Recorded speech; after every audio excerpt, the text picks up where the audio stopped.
Hi, I'm Andrew McNair, and we're continuing our series on tithing. It's not an understatement to say that the gospel saved my soul, and in many ways, tithing changed my life. One of the darkest sins that I struggled with before salvation, and still tries to tempt me after salvation today, is greed. Greed is the desire to always want more, to never be satisfied. You work hard and obtain only to desire more. The danger of greed is that no matter how much you get, it's never enough. It's empty. And I found the antidote was tithing and giving, which means giving 10% of your gross income to your local church. So how can tithing help you? That's the focus of today's video. The first reason tithing can help you is because it can help you become worry-free. It's been my professional and personal observation that our worry about money consumes a lot of our daily focus. You might not even realize how much it's on your mind because it's woven into other anxieties about your job and family, even health. These worries commonly revolve around our need for provision. Yet when I read Job 36:11, I find hope. If they obey and serve him, they shall spend their days in prosperity and their years in pleasures. What is this hope? That if I first obey, serve, and follow him, and if I surrender my finances to him, he will take care of me. The opposite of worry is trust. Tithing is an act of trust. Tithing is an act of trusting God. Since I started obeying God in this area and trusting him with my anxieties, I have so many testimonies about how he's never failed me. He has never forgotten me.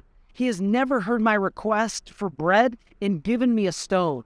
Now, I haven't received everything I've asked for, but he has provided everything I've ever needed.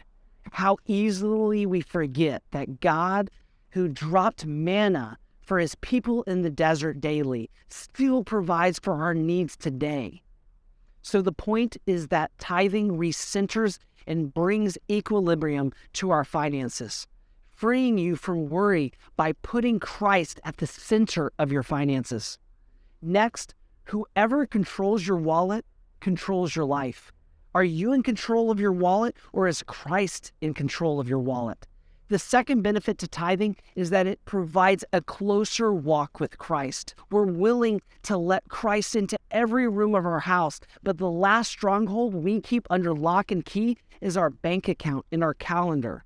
But that's for a different video. It cannot be this way, Christian. To follow Christ is to live with abandon, to repent of anything that gets in the way of following him. This means dying to self in our finances, all of ourselves. But what keeps us from this? We overlook and ignore generosity of God to us. We fail to think of him daily for how he has provided for us and taken care of us financially and spiritually. All we can see is what we lack or what we wish we had. 1 Timothy 6:17 says, God richly provides us with everything to enjoy. The only way you can be overwhelmingly generous is by first humbly recognizing how God has been generous with you.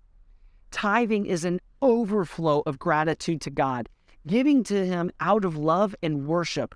When you tithe, you feel closer to Christ because you are a part of his work in his gospel and are investing your life and your resources into this gospel. It shows where your priorities are. The third benefit to tithing is that it leads to financial clarity. Tithing isn't just about giving 10% of your income, but it's about giving your best.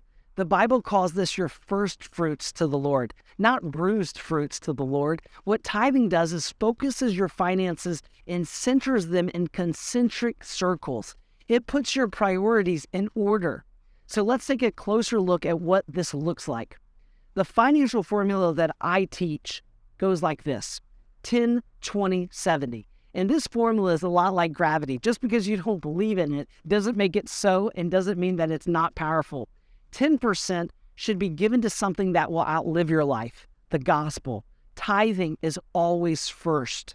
20%, why? To save this 20% so that you won't outlive your money. That's why we save for the future. 70% should be spent on you and your family, and do whatever you like with it. This formula is no guarantee of prosperity, but it is a promise from me to you of financial clarity.